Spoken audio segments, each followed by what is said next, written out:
Korang patut cuba resipi ni. Walaupun cara masak dia sangat simple tapi sangat sedap. Saya tengah edit video ni pun saya rasa nak makan lagi. Okey, jom kita ke dapur. Saya nak share cara masak ayam ni. Air setengah cawan dan 3 puha ayam yang saya punya ni saya sudah buang tulang. Saya masukkan juga halia 3 ulas bawang putih. Sos BBQ Yakin yang saya pakai ni yang pedas tapi tak pedas pun. Kunyit, rosemary, lada hitam dan ketumbar. Masuk je semua. Lepas tu ini jus limau, gula merah dan garam.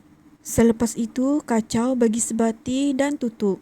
Bila air sudah sedikit menyusut, terbalikkan ayam supaya ayam ni masak sekata.